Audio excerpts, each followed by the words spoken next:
Shalom, shalom, everyone. Welcome to Shabbat Night Talk. My name is Uziel Lewy. I'm one of the teachers at Congregation Bay DCB. I'm glad that you're here with us tonight. Thanking the Most High King of Heaven and Earth for all things and everything, food, clothing, and shelter, knowledge, wisdom, and understanding. Thanking the Creator for my life, the life of all of those who are here with us, Kobe Yisrael. Also sending out our prayers to our brothers and sisters who are in the Carolinas, throughout all the area that are getting hit with this Hurricane Florence. May the Most High God bless and protect each and every one of you. That the mercy of the Most High be on each and every one of you, and that you don't get touched by this storm that's really raging through the region. Shabbat shalom to everyone that's joining us right now. Dina Yisrael, Julie Figueira. I hope I'm saying it right every time I say it. Figueira. That's like Portuguese right there. Figueira. If I'm Yemima Prescott, Shabbat Shalom, and everybody else who's joining us tonight. Thanking the Most High King Marshall Yisrael. Thank you for joining us. And everyone who's joining us tonight, thank you. This Erev Shabbat Night Talk, and Basheba Yisrael, Shabbat Shalom. Nia Long, Shabbat Shalom. The hurricane weekend, Todayah. But I know the people in the coastal areas are really getting pounded. So we hope and pray that those people are doing good, you know.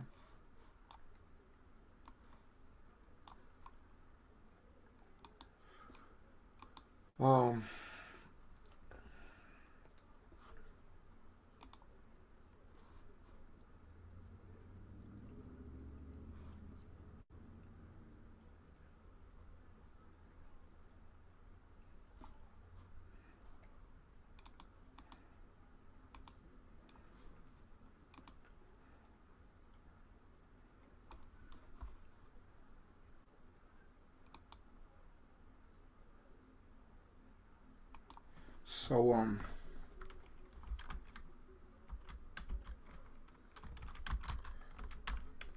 give me 1 second here, as I'm trying to get someone in the hangout.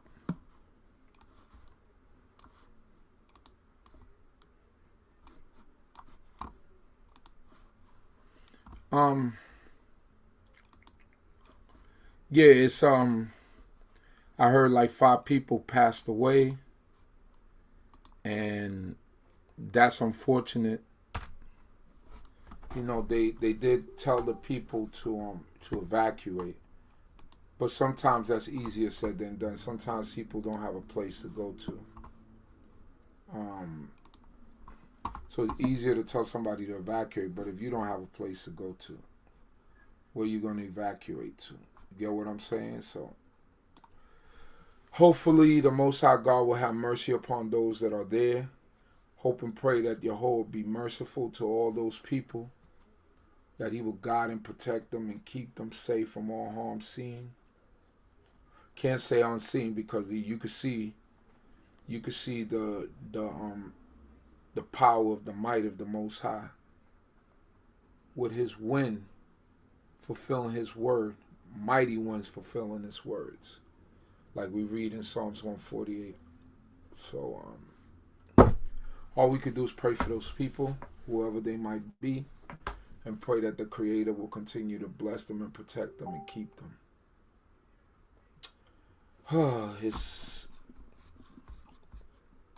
It's you know, but it's really what humanity is doing to the earth.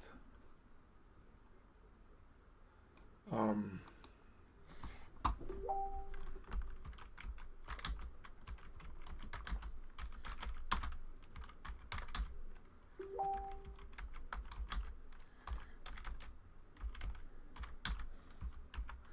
Give me 1 second. Yeah,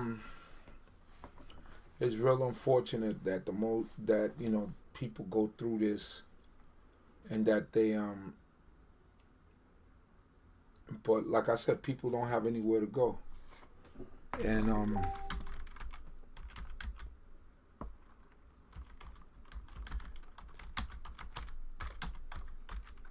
give me 1 second.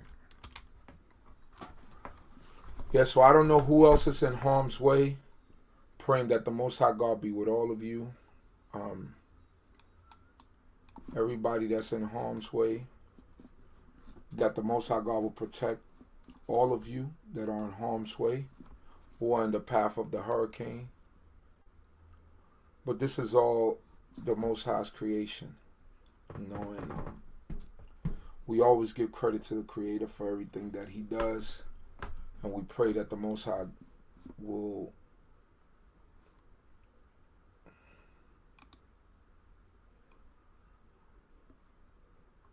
help, will help His people, for real. Will help all the people that are in need, so.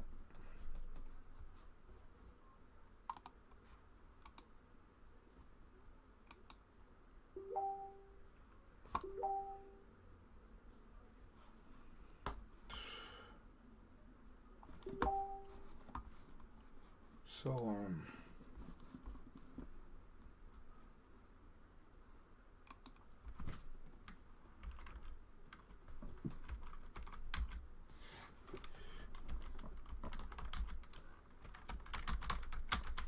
give me 1 second here.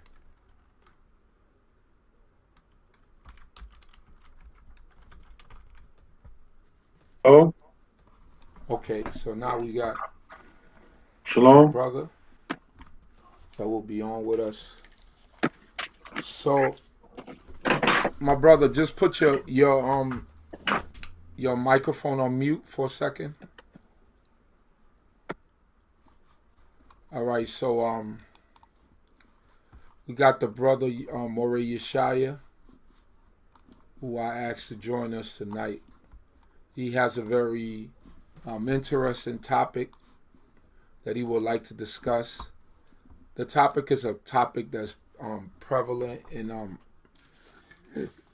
our community. Is the day and night topic. Our brother Samal Zakar did a interview with me, and he discussed the matter of day and night. So our brother Moreh Yeshaya is going to touch on that. Today he has a PowerPoint presentation that he's going to bring forth to us, speaking about the day and night issue. So thank you to everyone who has joined us tonight. Hope and pray that you get something out of the lesson. And with that, I'll hand it over to Moreh Yeshaya. Go ahead, my brother. Okay, shalom. Can I be heard? Yes, you could be heard loud and clear. Hey, giving honor and praise to the Most High, the Creator and the Maker of heaven and earth. My name is Yeshaya Yisrael. I claim the tribe of Dan of the nation of Israel. And what we're going to get into tonight essentially is not a very long presentation, but a very needed presentation. And we're going to go over the aspect of calendars, linguistics, pictures, diagrams, not too much, but I wanted to show and showing the scriptures as the scriptures speak for itself regarding the topic being day and night, because that seems to have been a big controversy in Israel. And one of the things I want to say in introducing this kind of subject is once linguistics is known, the whole argument about day and night fades away. See, you had arguments in ancient Israel, let's say between Jeremiah and the people, between, let's say, one prophet or another, or between one king or another, or between even husband and wife. But it was never an argument based upon doctrine, because the language helps the people understand what it was. While they unfortunately in ancient times did worship their idols, they still were naming their children names that had appellations toward the Most High. So they knew right from wrong, they just chose wrong. But what happens in many cases, due to the fact of being replaced, or pardon me, displaced from where we come from our land, from our heritage, from our culture, being as we have been hearing for years, I have been since the 1980s in the understanding of Israel, we are an Eastern people in a Western society. So this is something to talk about in that particular stance. All right. So can I still be heard?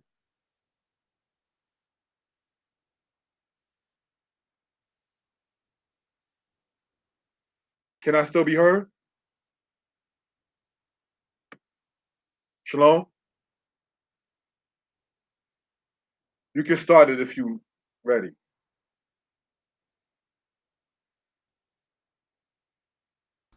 You could be heard loud and clear. Don't worry. I just mute everything and I took me off from the screen, but you could be heard, all right? All right, all right. All Yeah, right. we can start it now, my brother.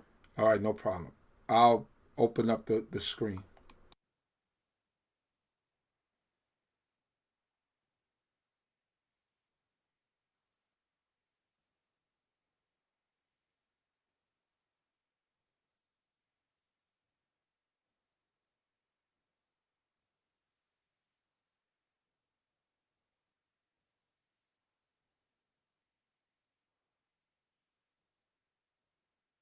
Okay, giving honor and praise unto the Most High. As you begin to see in this PowerPoint here, it starts off by saying the matter of day and night. When does it start in Israel? Now, why do I subtitle it, When Does It Start in Israel? Is because we have to understand this from the focal point and the point that we're coming from as Israelites. All right, this is a presentation brought to you from an Israelite concerning an Israelite matter. Now, this is not to make anyone feel away or disavow anyone else, but if he or she doesn't lay claim to being of the house of Israel, this subject matter is open for all people. However, this is more so centered based upon some of the things that Israelites who claim to be Israelites have said. All right, so that's something I want to emphasize in that regard. Okay, brother, can you go to the next slide? Okay, good. Day and time in Israel's way. The next two slides will be due to the idea that some have that since Genesis 1 says the Most High divided the day from the night, that the Sabbath and other times is to be only in daylight and not like Genesis 1 verse 5 says a day is. There was even and there was morning one day. Now, why do I emphasize that from Genesis chapter 1 verse 5? Is because it already shows you a pattern. It already shows you that something is already in counting. It already shows you that there's a process already becoming fulfilled.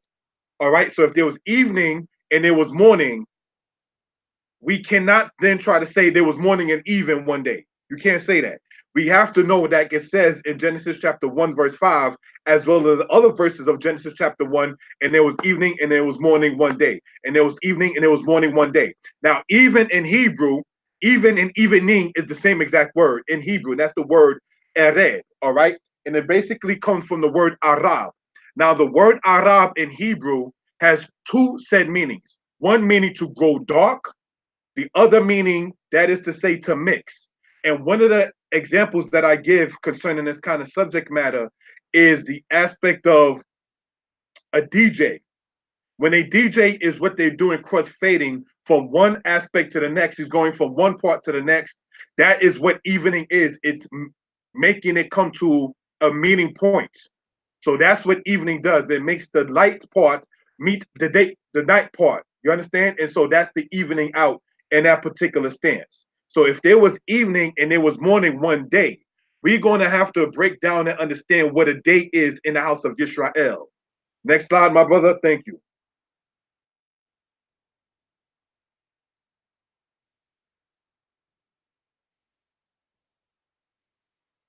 If I can be heard, next slide, please.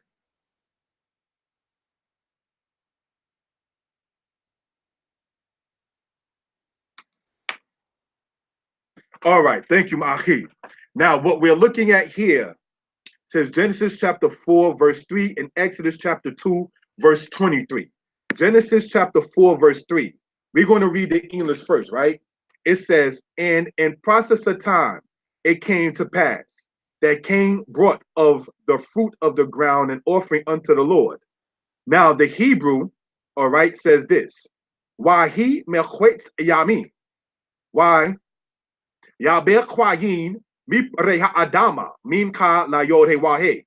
Now, why am I emphasizing this right here? And if you notice, there's certain parts on the left-hand side of the PowerPoint, brothers and sisters and elders included, that's highlighted. The highlighted part, when you see the third word for those familiar with the Hebrew, remember, Hebrew is always read from right to left, all right? It says the word there, yamin, all right? The word yamin is where we see the word translated here in Genesis chapter 4, verse 3 as the word time, all right? So let's see what we can see in Exodus chapter 2, verse 23. It says this in the English first. And it came to pass in the course of those many days that the king of Egypt died, and the children of Israel sighed by reason of the bondage. And they cried, and their cry came up to Elohim by reason of the bondage. Now let's go into the Hebrew and see what we can glean from that, right?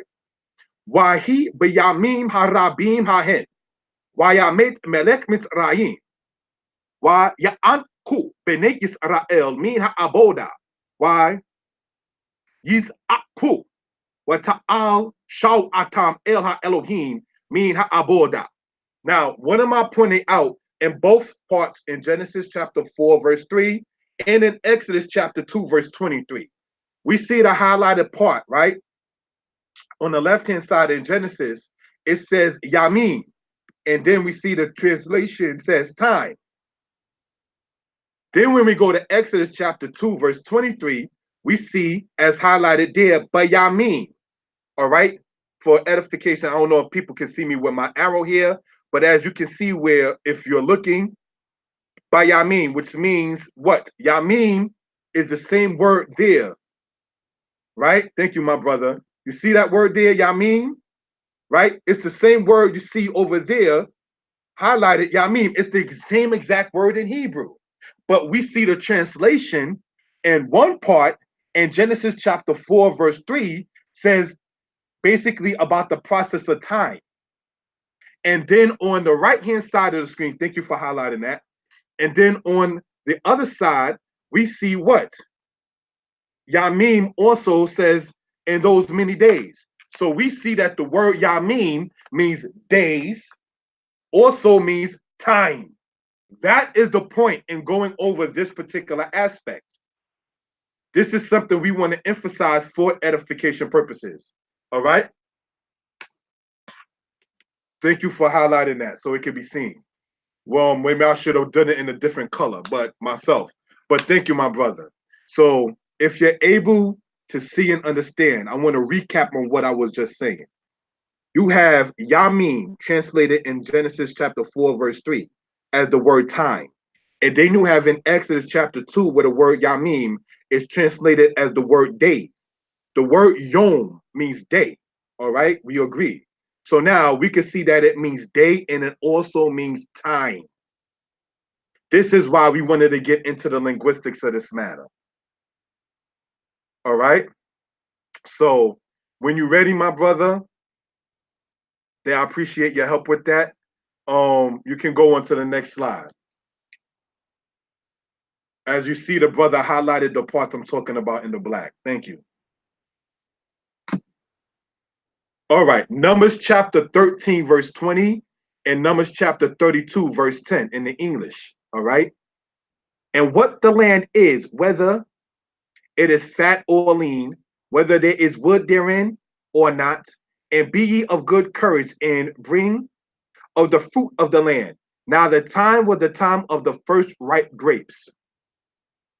Now, we see as highlighted there, right, even in the English there on the left-hand side in Numbers chapter 13, verse 20, where it says, now the time was the time All right. The Hebrew, as the brother highlighted there in the black, it says what? Wahayamim, and the time was Yemei, days of, times of. So the left-hand side, where you see the brother highlighted in the black, the word right next to it says the word Yemei. The word Yemei means days of, times of. That's what we're emphasizing and pointing out in that particular case. That the word Yom, pluralized as the word Yamim, means day, days, time.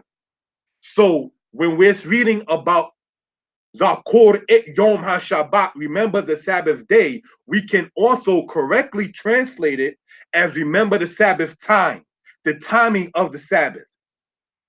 This is what we want to point out for edification purposes. So now in Genesis, right, when we read that the Most High, he said in there that he called the light day and the darkness he called night.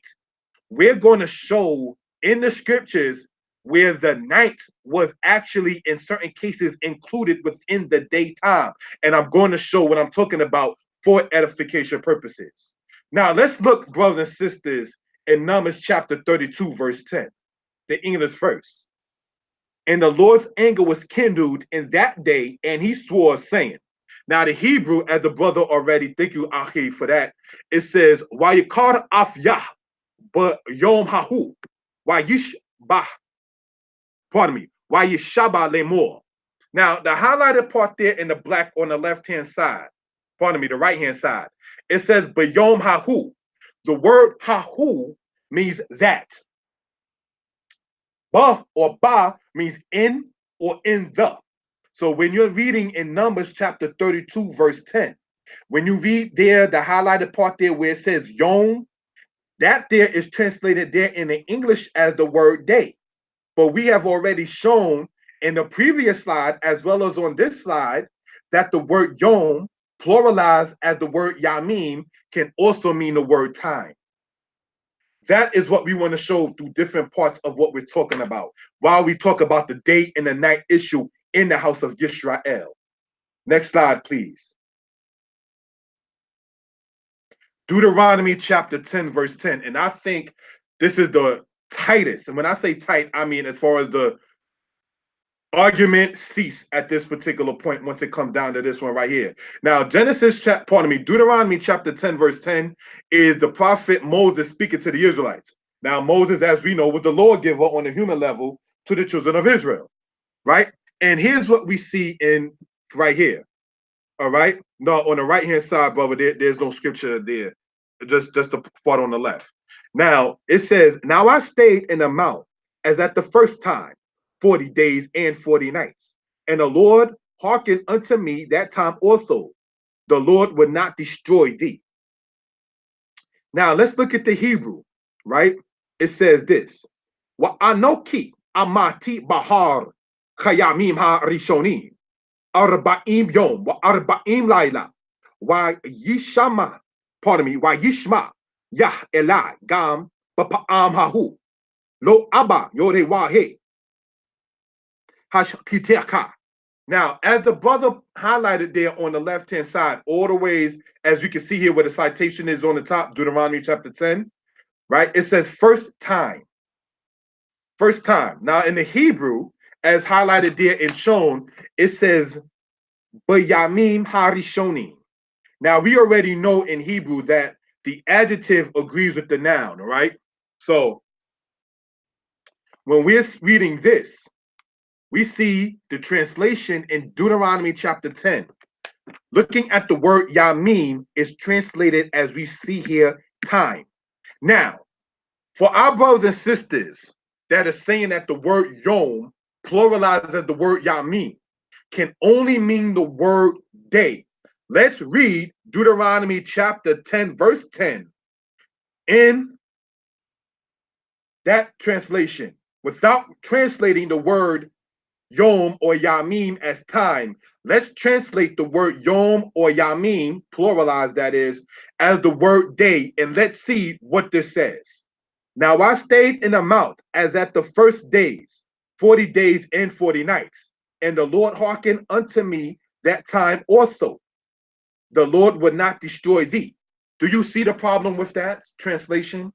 You see the Hebrew, all right, in the second line, the second word there, remembering that Hebrews always read from right to left. Arba'im Yom means in Hebrew 40 days. But now, if you're saying, brother or sister or elder, right, that the word Yom only means the word day, and that is only talking about the daylight itself, only, then we got a problem. We have a serious problem, because then one would have to explain why would we read, now I stayed in the mount as at the first days, 40 days and 40 nights. If you're saying that the day and the night was separated, and we see there in the Hebrew that Yom or Yamim plural can also mean time, that means, as stated earlier, that I wanted to show in the Israelite culture that the nighttime can be incorporated in the word Yom or the daytime as well, as you've seen right there. Because if we were to read it, brothers and sisters, with just the word day as the translation, we would read as follows. Now I stayed in the mount as at the first days, 40 days and 40 nights. That doesn't make any sense. That's why ancient Israel would never have an argument about Yom or Yamim being already affluent in the Hebrew language. You see why we promote and push Hebrew as hard as we do? You see why, may he be blessed, why you might see our brother Moreh Yiftach get into the aspect of getting into the Hebrew. The language is important. When we sit there and speak about, may our teacher Moreh Mishael, may he rest in peace, one of the grandest master teachers in the language, these are the kinds of things that Moreh Mishael will go over. Shalom Alau, may he rest in peace. You understand? So these are some of the things we want to point out. Let's read the other side. It says this. The point is that the word Yom means more than one meaning. It means day, course, and time. Thus, when we read of the separation of day and night in Genesis chapter 1, verse 4 through 5, that is speaking of his day and his night, which was the start of the count to the Sabbath. All right. Now, when I say his day and his night, it's not in a PowerPoint, but I'm going to read something, all right, out of the scriptures. And we're going to go to Jeremiah, for those able to follow along and hearing me. Let's go, if you will, to Jeremiah, all right, chapter 33, for edification purposes. We are in the scriptures in Jeremiah, the 33rd chapter, all right, so we can begin to see what we're talking about in this particular case. Jeremiah 33, verse 20, it says this, thus saith the Lord, if ye can break my covenant of the day and my covenant of the night, and that there should not be day and night in their season, then may also my covenant be broken with David my servant, that he should not have a son to reign upon his throne, and with the Levites, the priests, my ministers, as the host of heaven cannot be numbered, nor the sand of the sea measured, so will I multiply the seed of David my servant, and the Levites that minister unto me. Verse 25, thus saith the Lord, if my covenant be not with the day, not with day and night, and if I have not appointed the ordinances of heaven and earth.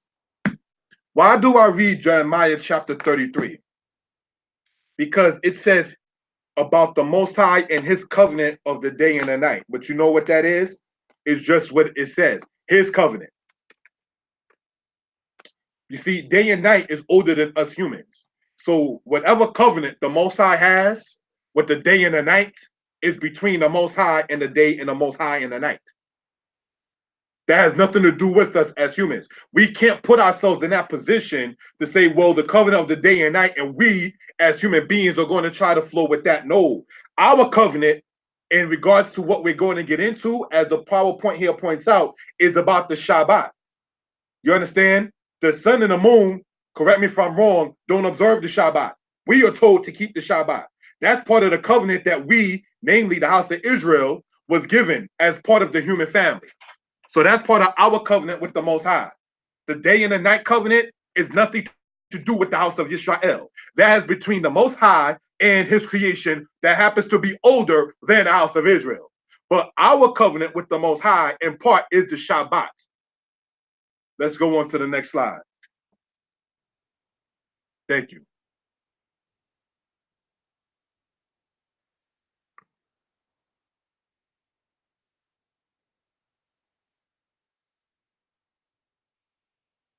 All right. Mercer continues.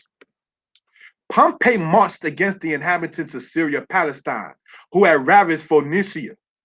They had as leaders two brothers, Hyrcanus and Aristobulus, who were competing for the high priesthood. If the enemy, the Israelites, had defended it every day within equal energy, Pompey would never have been able to take it. But fortunately, the defenders permitted the day which stay, when now this day here, THEY is the Romans, which they caused Saturday to pass without work. The Romans profited by these moments of relaxation to shatter the wall. It was thus that the temple was taken on Saturday without any resistance and all the treasures taken as pillage. What are we reading right here? Mercer wrote a book entitled Extra Biblical Sources for Hebrew and Jewish History. That is the name of the book that I'm citing right there. The name of the book that I cited when I cite there, when it says Mercer continues, it comes from a book, all right, called Extra Biblical Sources for Hebrew and Jewish History. Now, what am I pointing out right here is the aspect of what happened with the Israelites with Pompey. Pompey made Jerusalem a Roman province in the year 63 BCE. Now, the historian is stating right here that the enemy of the Romans, which is the Israelites, let their time go without any work on what the Romans call Saturday. So now when people attempt to ask us, why do y'all say y'all deal with this calendar of the new day and time when that has going back to Pope Gregory? We're going to get to Pope Gregory. We're going to talk about these kinds of things in the aspect of the timing of the calendar. All right? Because before Pope Gregory, all right, we see about the aspect of the Romans and the Israelites long before Pope Gregory. I'll go so far to say before 1,000 years before Pope Gregory's calendar. You get the aspect, brothers and sisters, of the Romans saying that what we, the Romans, call Saturday, the Israelites do no work. And they were happy that the Israelites did not do any work on what the Romans called Saturday, because that's when they was able to take the temple. So the Israelites was already keeping the Shabbat, still doing the hegemony of the Roman people, still doing the Roman Republic, because Pompey was ruling during the Roman Republic. And after Pompey, you later on come to Julius Caesar.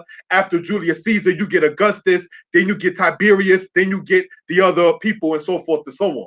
You don't get, brothers and sisters, in history to the Roman Empire until the era of Augustus. Prior to that, it's the Roman Republic. So now, two emperors, or pardon me, two leaders, if you will, prior to Augustus, you get Pompey. All right? So when you're looking at that particular aspect, that's still the Roman Republic. Rudolf Windsor in his book spoke about Pompey storming the temple. Now, that temple that he stormed, brothers and sisters, was the temple that Ezra and Nehemiah had built in that particular era. All right? So, that's what we're talking about in that particular regard. So, when you see somebody calling the day Saturday, that doesn't mean that we're going to not do what we do on the Shabbat because some other nation calls it another time. Around the time of Pesach, okay, Passover, right? You have it to where, brothers and sisters, they have what they call Ishtar, aka Easter. That goes all the way back to Ishtar being worshipped in Babylon. That goes back before the Passover even came into existence. So what am I pointing out?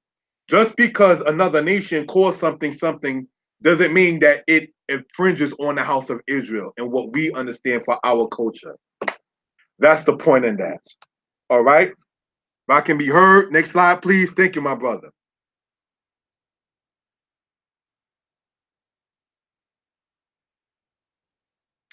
All right. Genesis chapter 1:14, Hebrew and English. We're going to read the English first, right? And God said, let there be lights in the firmament of the heaven to divide the day from the night, and let them be for signs and for seasons and for days and years. All right.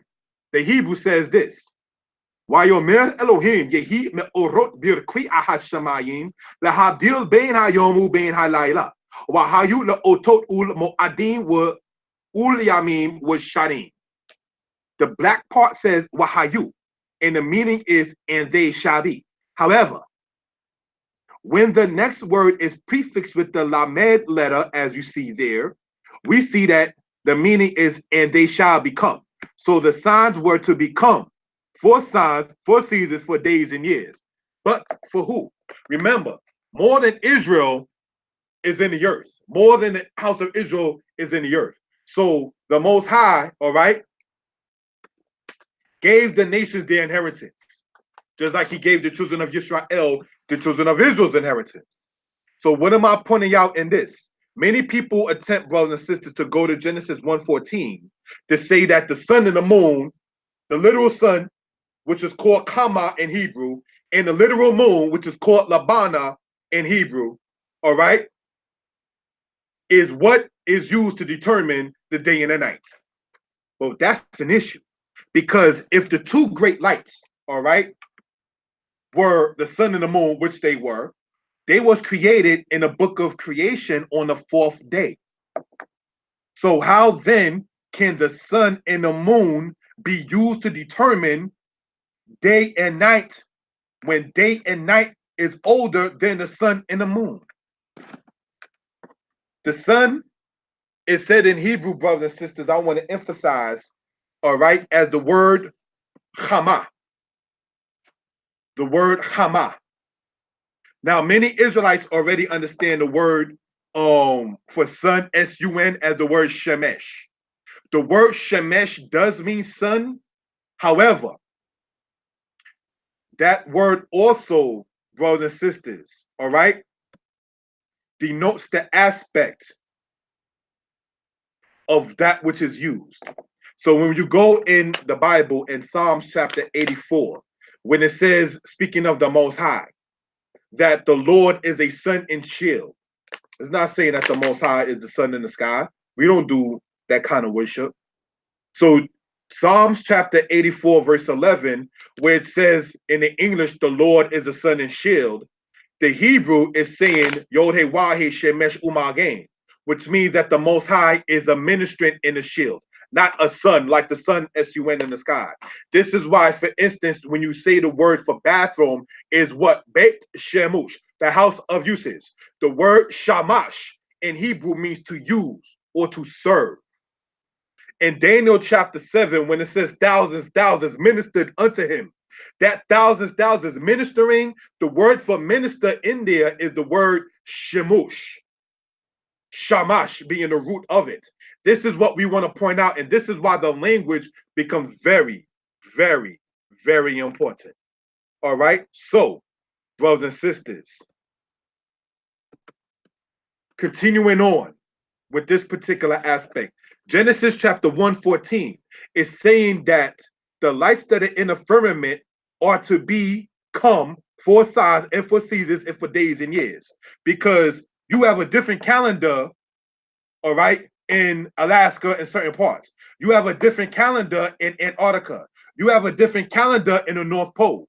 Do you have a different calendar in Brazil? You have a different calendar. I'll go so far as the land of Jerusalem. For instance, over here, well, I'm in New York, right? In the East Coast, it is 9:09 p.m. right now. Do you know in the land of Israel, it is 8 hours ahead from where we are right now? So it is actually, quote unquote, daytime. It is daytime now. Whereas it's nighttime now over here, and most of us in America, it is daytime in Jerusalem as we speak this minute. So we can see that the calendar by default then is a difference in aspect. This is what we want to point out in that particular regard.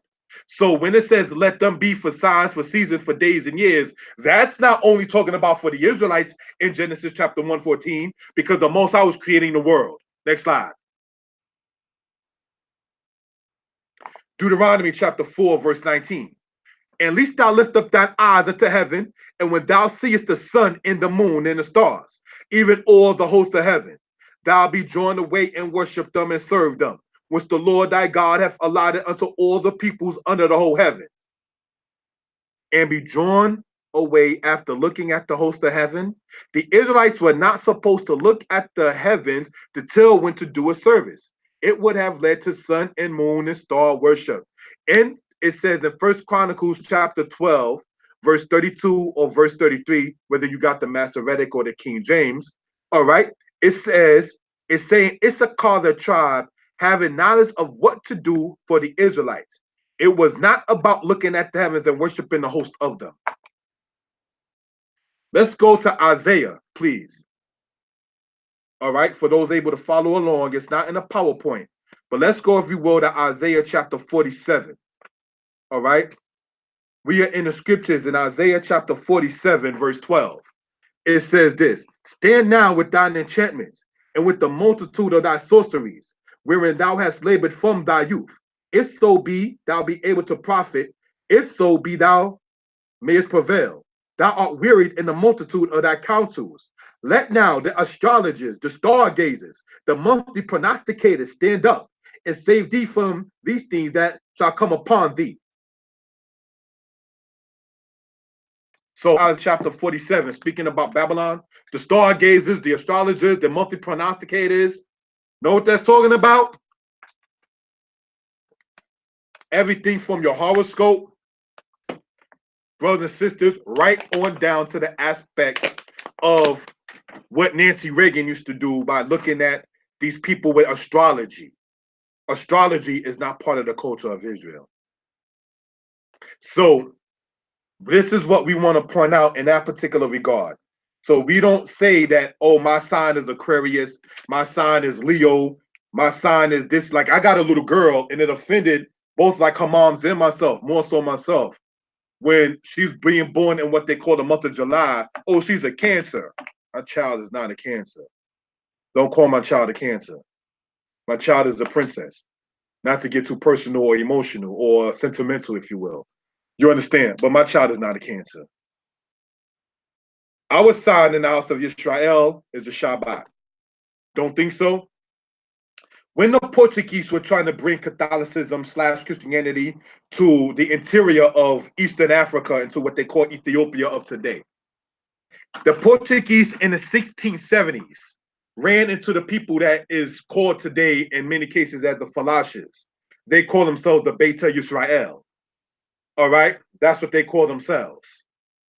The Portuguese reported in the 1670s that there is a group of Negroes that are keeping the biblical times of the Old Testament. Every quote unquote Saturday, they noticed that the so-called Falashas, the Beta Yisrael, were not doing any work. Certain things they just stopped doing that they was doing 2 days before. And then they picked up doing the day after.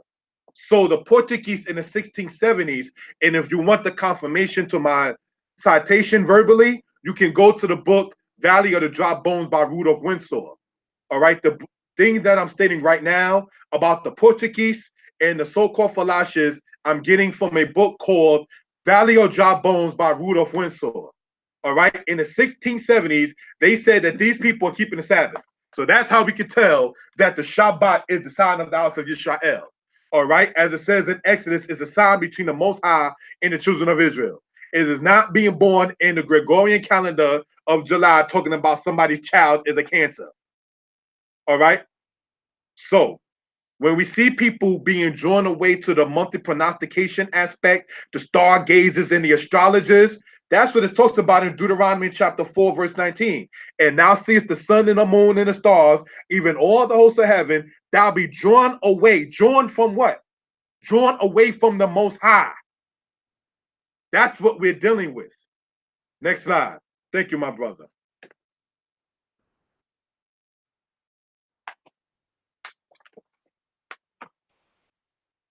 Numbers chapter 10, verse 10. The moon determines the Sabbath, ? Also in the day of your gladness, and in your appointed seasons, and in your new moons, you shall blow with the trumpets over your burnt offerings, and over the sacrifice of your peace offerings, and they shall be to you for a memorial before your God. I am the Lord your God. Would not the moon look the same every Sabbath if the moon determined when the Sabbath was? That's another argument that's presented. Well, you have the lunar Sabbath, and when you look at the moon, that's when you calculate it. We want to show with reasoning that such is not the case. So the new moon does not determine the Sabbath. Next slide, because we want to explain some of the scriptures that are taught incorrectly. The scriptures ain't wrong, it's just some of the teachings concerning them are wrong. Next slide, thank you. Days to years. Days make weeks. Weeks make months. Months make years. There is a Passover time in Israel, which is a yearly event. There is a Sabbath time in Israel, which is a weekly event. What are we saying? That you have daily, weekly, monthly, and yearly. So the Sabbath is not a daily thing, it's a weekly event. Passover is a yearly event. All right. New moon, all right, is a monthly event. One will not look at a yearly count to determine what to do for a weekly observance. What am I pointing out? If we already know that Exodus says, Zakor et Yom HaShabbat l'Quadso, remember the Sabbath day to keep it holy. 6 days shalt thou labor and do all thy work, but the seventh day is a Sabbath to the Lord thy God. The seventh day. So the Hebrew word for week, W-E-E-K, is the word Shabuah. Shabuah is the word for week. This is pluralized as the word Shabuot. You know, when you hear many Israelites say Kak Shavuot, Shavuot or Shabuot, whether you say the vet or the bet, I'm not going there right now, but the word itself basically is translated as the word weeks, W-E-E-K-S. So with that word translated as the word weeks, the root of the word Shabuah is the word Sheba. The word Sheba means 7. That's how you can tell in the 7 the number. That's how you can tell in the Israelite calendar that a week has 7 days. The Sabbath is a day within a 7-day period. So now, if we see that days become weeks and weeks become months and months become years, the Passover is during a day on the Israelite calendar, but it is a yearly event. It's not a daily event. It's not a monthly event. It's not a weekly event. It's not an hourly event. It's a yearly event. One will not look to a yearly count to determine what to do for a weekly observance. So now, if the new moon, the Kodesh, all right, if that is, and we already understand that is a monthly event, how then can you say that the Sabbath, which we have already established and shown is a weekly event, is determined by a monthly count? You can't do it. You cannot count what you do weekly by looking at a month. Just as much as you can't look at a day to find out what you do hourly. If you taking a day, which is said as 24 hours, you don't look at the day to find out what you do within an hour. You look at that particular hour to find out what to do. Because what you're doing in 1 hour of the day, you might be doing something different another hour of the same day. So if the Sabbath is a weekly event, which we have already understood, you cannot look at the moon, which is used to determine when the new months come in, for a weekly event as the Sabbath. So lunar Sabbath, bye-bye. There is no lunar Sabbath. It doesn't work in the Israelite calendar. All right, next slide, my brother. Thank you. A woman's monthly. Now, I didn't mean to get graphic, but let's just look. When a woman reaches a certain age in her life, she goes through puberty. Part of this is shown by her having a discharge, what is called issue in Leviticus of blood. This blood is released monthly and is not released weekly. Now, heaven forbid if a woman is hemorrhaging, that can come daily, out of the time. You understand? That's something that one may have to look into some kind of aspect from a doctor or something of that sort. You understand?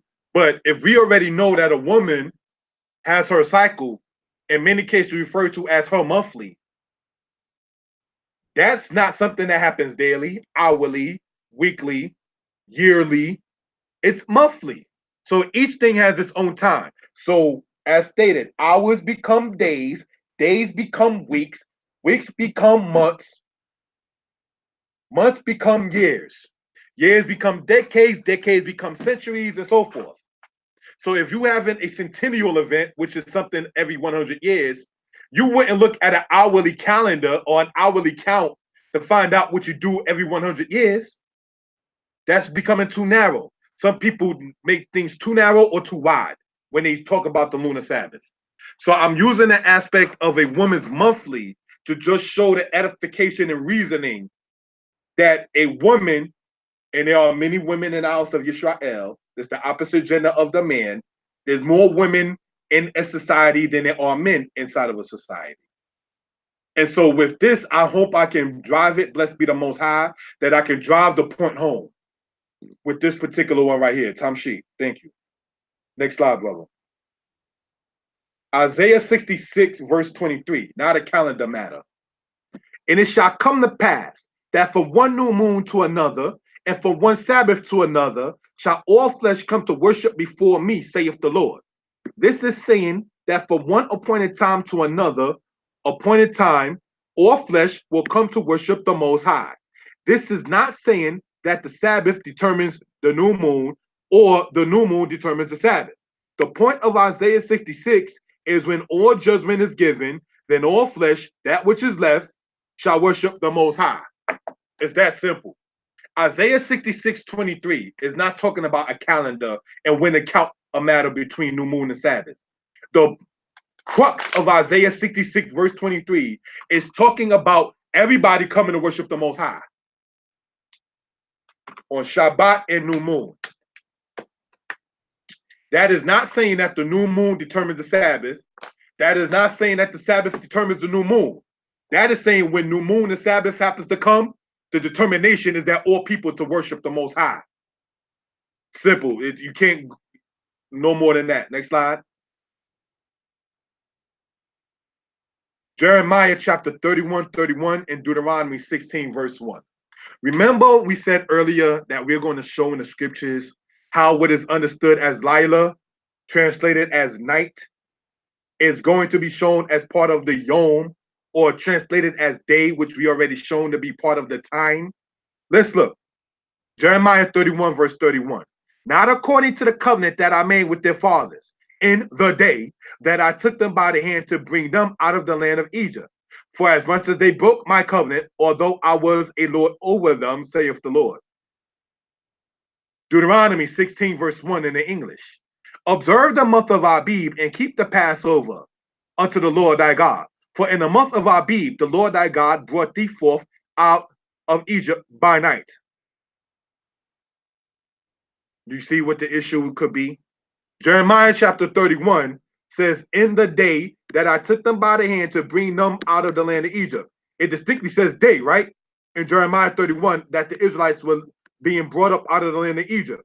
Now in Deuteronomy chapter 16, it says that the Lord their God brought thee forth out of Egypt by night. So what are we dealing with? I go to say that Jeremiah 31 there is a poor translation. That it should be translated as the word time, as opposed to the word day. And let's go over in the Hebrew for that.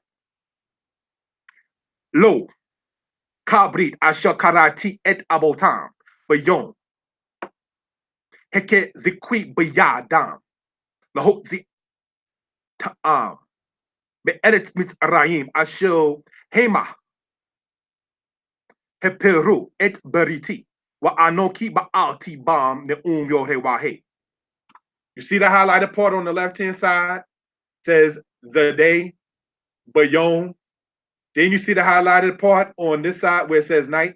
So my question then to the brothers and sisters or elders included, right? And elders included, that is, right?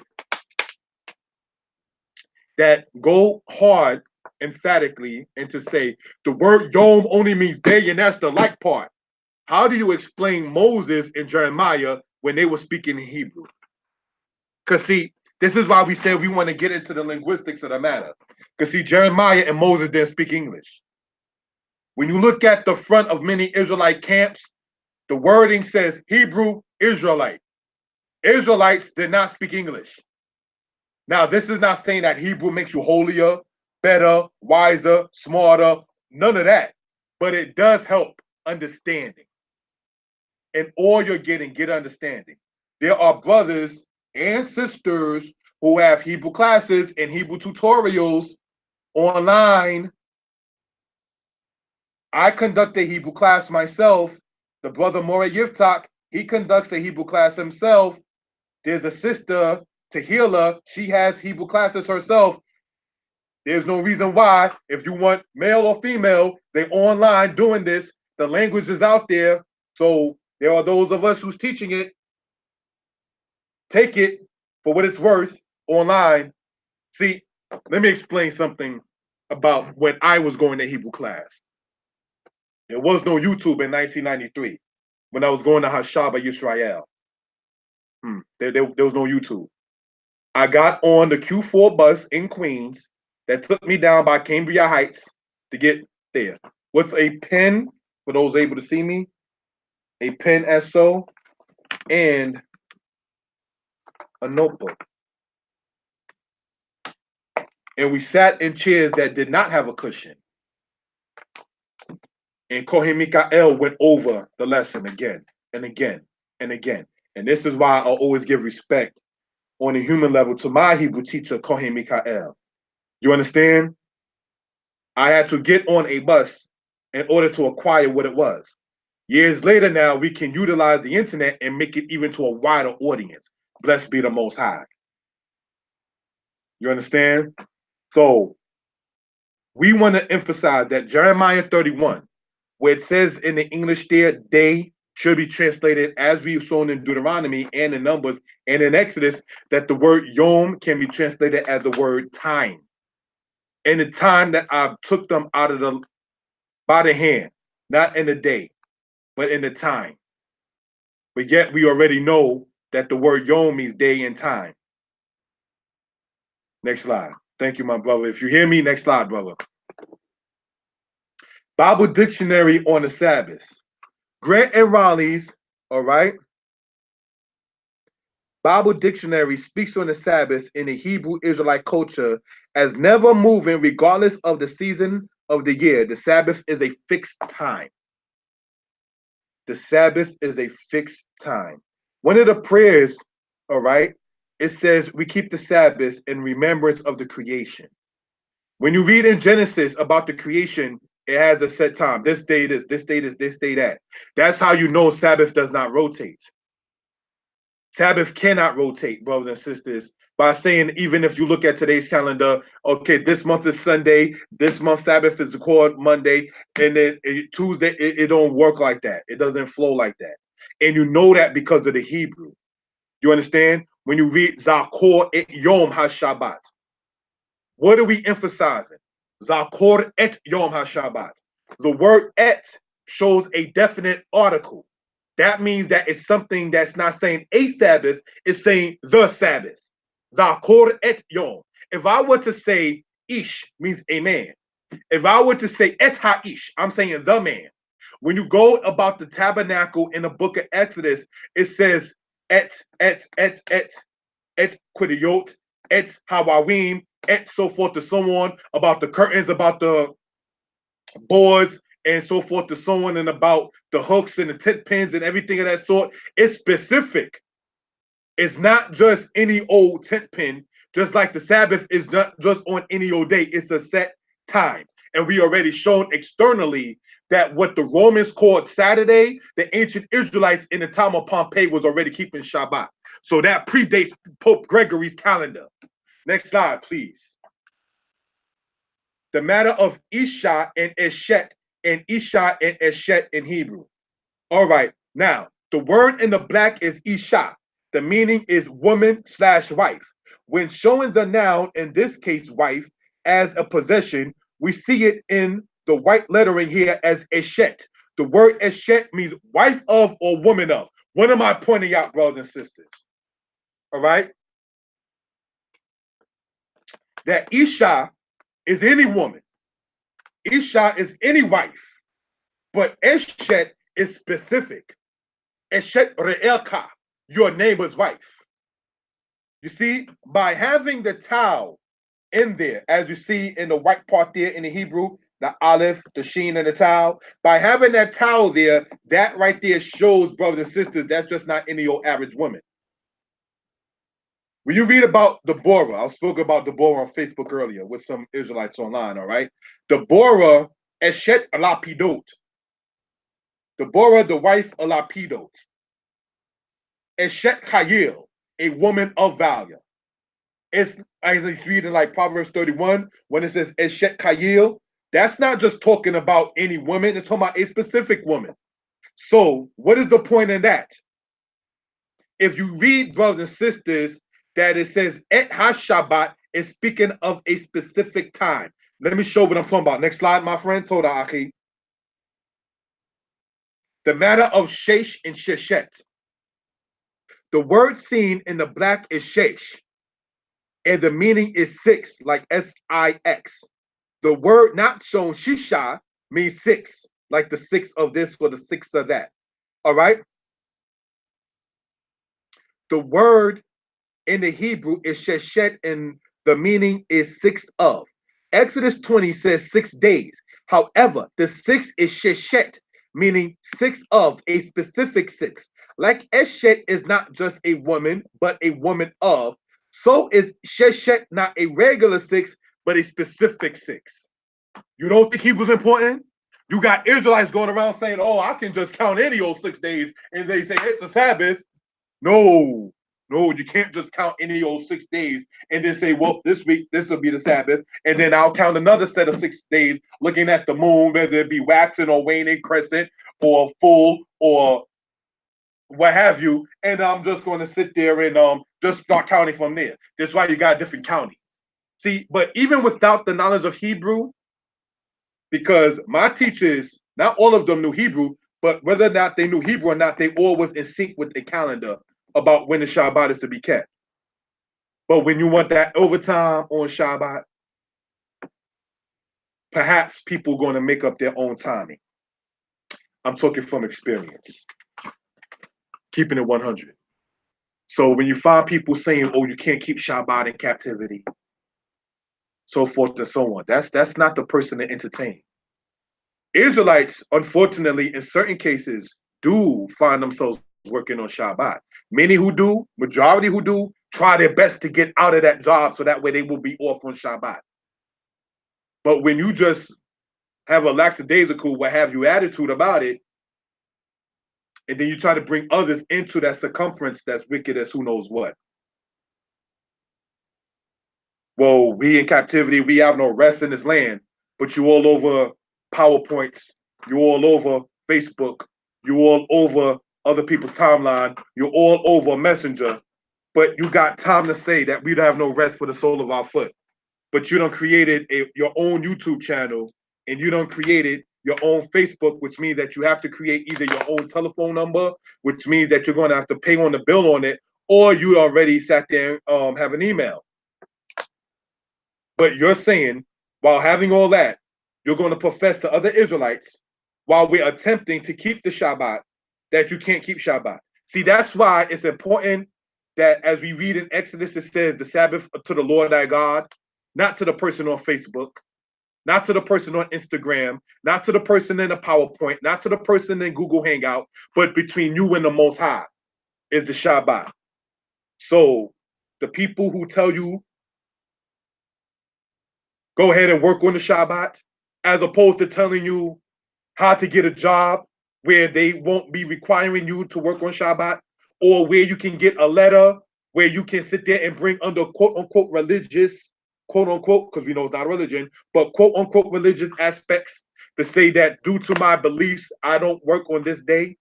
You're not going to make that attempt. You're not going to have the spirit that Job did, just in case my children did wrong, here's my offering. You don't have the quatabon, the offering in your lab, in your heart, in your mind already? No. You got that overtime in your mind. You got that kesef in your mind. That's what it is. You understand? And I say this not to slander nobody, but I'm talking from what I know from experience. You understand? Next slide.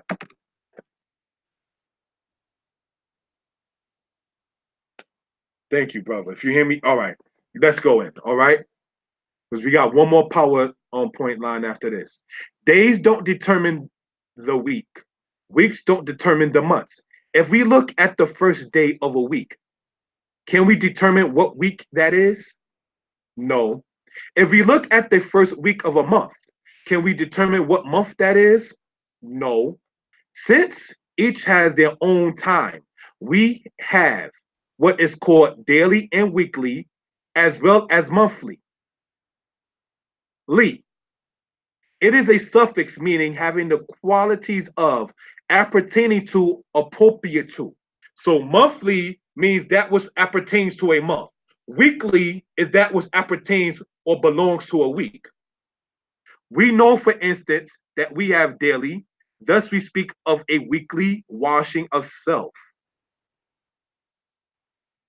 Pardon me. Thus, to speak of a weekly washing of self will make some wonder what one is speaking of. What am I saying in that PowerPoint slide right there? Right?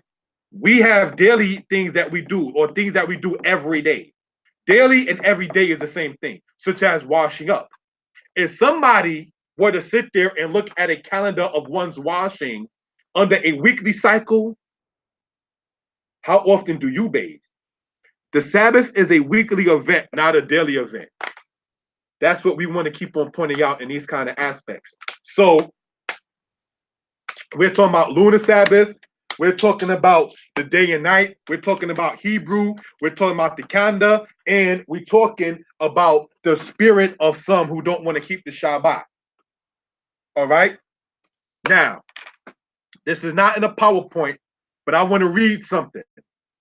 This is in Leviticus chapter 23. And it says as follows. Leviticus chapter 23. All right? Verse 1. It says this.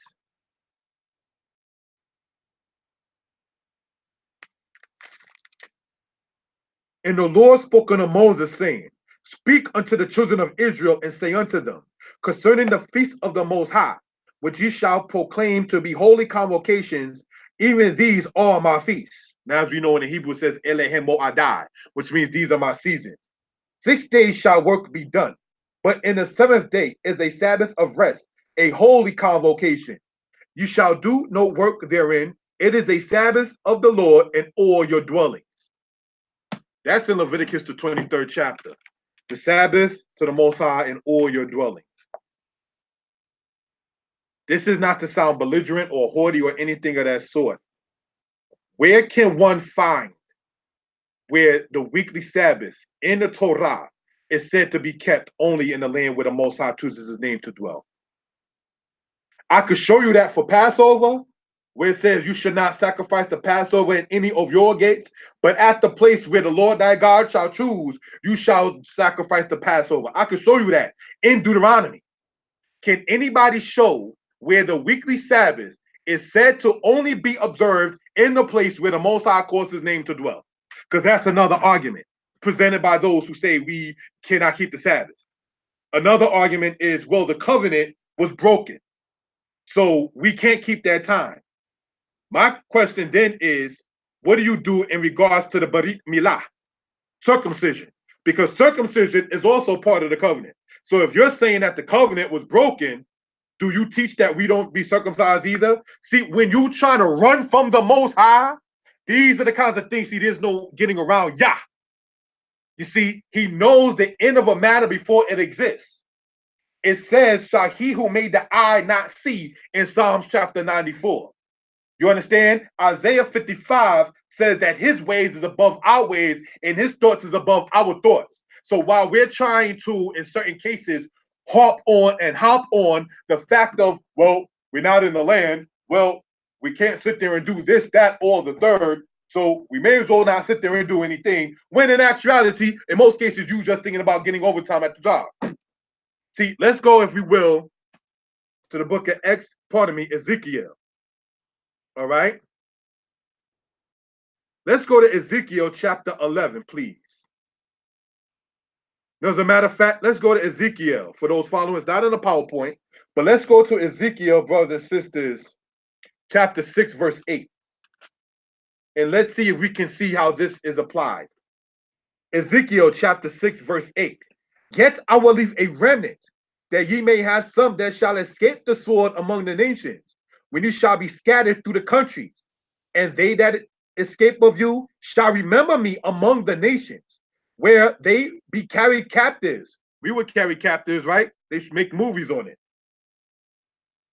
Because I am broken with their whorish heart, which has departed from me, and with their eyes. We are in Ezekiel chapter 6, verse 9, which go a whoring after their idols, and they shall loathe themselves for the evils which they have committed in all their abominations. So what it says right here in Ezekiel chapter 6, verse 9, and they that escape of you shall remember me. In other words, remembering the Most High. So if we are said that ancient Israel descendants were to remember the Most High, that means at one point Israel forgot the Most High. Like it says in Jeremiah, they have forgotten me days without number. All right. So when we read right here in Ezekiel chapter 6, it says what? About remembering the Most High. It also says in Exodus to remember the Sabbath day. Now let's see about what it says concerning those who remembered the Most High that escaped the sword among the nations. Let's see what it says in Ezekiel chapter 11, if we will. Ezekiel chapter 11, verse 16. Therefore say, thus saith the Lord God, although I have cast them far off among the heathen, and although I have scattered them among the countries, yet will I, speaking of the Most High, yet will I be to them as a little sanctuary in the countries where they shall come. There is no reason to not keep the laws of the Most High in the lands of your captivity. It says right in Ezekiel chapter 6, verse 8 and verse 9, that they that escape among the nations shall remember the Most High. And then in Ezekiel chapter 11 and 16, it says, of those that remember him that were carried captive, that the Most High will be as a little sanctuary in the countries. So though we don't have the temple, does it mean that you're going to sit there and just do the overtime at 4 p.m. on Saturday afternoon? This is what we're talking about, brothers and sisters. These are the kinds of things that we want to present for edification purposes. All right, we're going to next slide. Thank you, my brother, and close out. The matter of Gregory the 13th and Tacitus. In 1582, Pope Gregory the 13th made a calendar essentially so that his people, will not follow the Julian calendar. The difference is that the Julian calendar is 10 minutes shorter. The Julian calendar was introduced by Julius Caesar in 46 BCE. The months of what we understand as July and August were named in honor of Julius and Augustus Caesar. The timing we see of AD and BC was made by Dionysius Exiguus, who was a Roman monk. In the year 525 AD, or some as Israelites say 525 CE, right? Or the Common Era, right? The dating you see that of today as BCE and AD was created in today's calendar in the year 525 CE. So knowing that that whole calendar thing is a thing with Europe, with BCE and AD, that's why we try not to bang our head too much about that. That Israel already had a calendar that was established. So when it says in Deuteronomy, observe the month of Abib, that's part of Israel's calendar. All right? For instance, the word Abib means to sprout forth or greenery, because the Hebrew word Ibib, which means to sprout forth green or to a vegetation kind of aspect, all right, or kind of plants, the greenery. The word Ibib means greenery, all right, in Hebrew. So when you're looking at it like that, you can tell by looking not at the sun or the moon about when you're going to say when Pesach will come in, but by looking at what comes up out of the earth as well.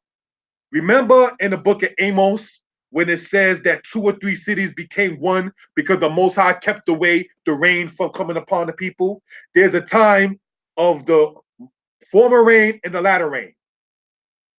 The former rain happens around the first month in the Hebrew calendar, and then you got the latter rain happening in the month of Itanim, the month that we're in now.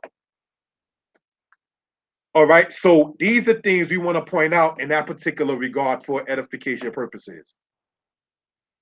Brothers and sisters, I want to go and cite a couple of more things and then close out. Let us go, if we will. Yeah, that slide right there, I meant to actually just take that off about the Black Friday thing. But just wanted to give a shout out to the Mishpaka drummers as well as the others. Toda, my brother, Chief Uziel, in regards to doing this timing about the aspect of this day and night situation and getting it out there to the people. But I want to read something, if we will, concerning they who say, oh, it says Sabbath day, you don't say Sabbath night. So, and it says in Exodus, right, that 6 days you shall labor and do all your work. So with the day and night argument as presented, if you work at night, are you sinning? Because if you're saying it says Sabbath day, it doesn't say Sabbath night. I'm asking then, brothers and sisters, if you work, have a night job, are you sinning? Because nowhere in there are you commanded then to work at night. See the logic? See, in Proverbs 31, it says, the woman of valor, she rises while it is yet night and does certain things. So let's go and close out. Let's go to Nehemiah chapter 2. And let's see, because there's a teaching that was saying that ancient Israel only did things in the daytime. Even though Passover comes in at nighttime, you're keeping the Pesach, Leil Hashimorim. In Exodus says Leil Hashimorim, which means a night of watching, Leil, night of, Lila, night, Leil, night of. A night of watching. You're staying up all night on the 14th of Abib, which leads into the 15th day of Abib. So, what are you talking about when you say they did nothing at night? Let's see what's going on in Nehemiah chapter 2. Let's start in verse 12. And it says this, and I arose in the night, I and some few men with me. Neither told I any man what my God had put in my heart to do at Jerusalem.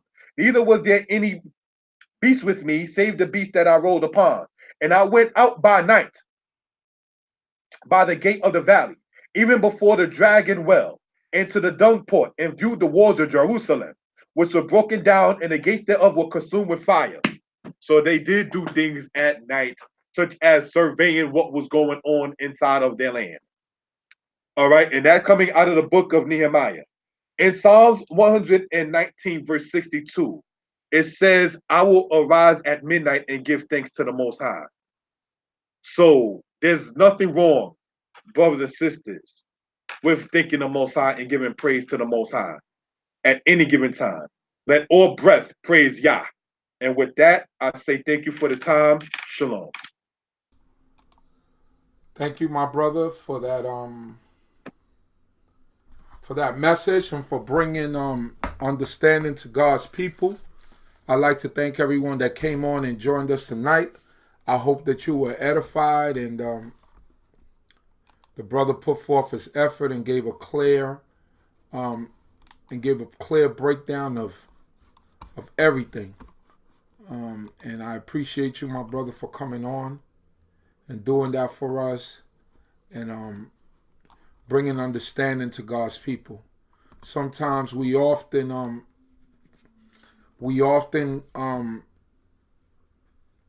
get clear understanding, and the brother brought it in a way to where you could understand it clearly in the English, and he showed you the mistranslations, and then he brought it in the Hebrew to show you the better way to translate. So that way we won't have any kind of confusion as to what is it that we're following and what we're doing. I thank you once again, my brother Moray. May the Most High God bless you and keep you. May the Most High God continue to be with you and guide you. Thank you, brother. At this moment, you could give some closing statements, so that way we could close out the stream. King, if I can be heard, giving honor and praise to the Most High, creator and maker of heaven and earth. Let's go and close out on this note here. Exodus chapter 16, verse 23. All right. And it says this, Exodus 16, verse 23, and trying to make sure the pages are not stuck together. And it's as it is stuck here. Sorry about that. Hold up. What you said? Exodus 16:23. 16, verse 23. Yes, Give me a second here. no problem.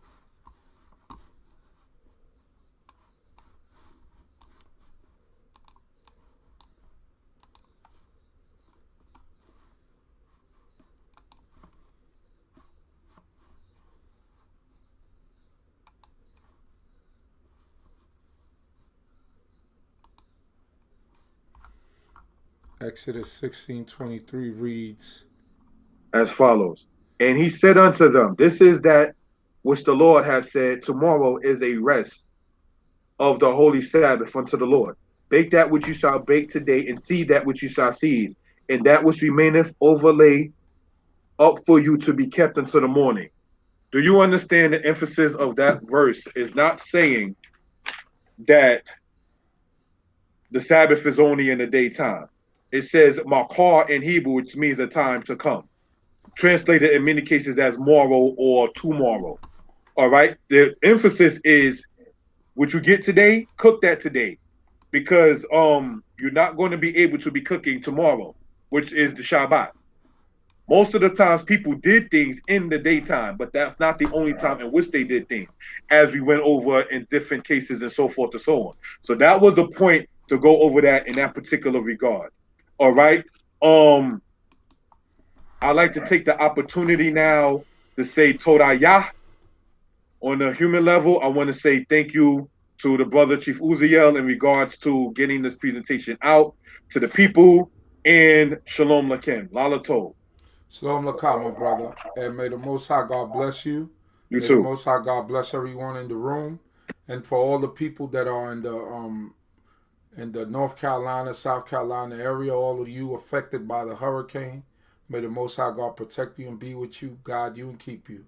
May the blessing of Yah continue to shine upon you and keep us all safe. Hallelujah. Shalom, shalom. See you again in the AM, 11 a.m. on the DCB channel. Thank you for tuning in. May the Most High God bless each and every one of you. Shalom Aleichem.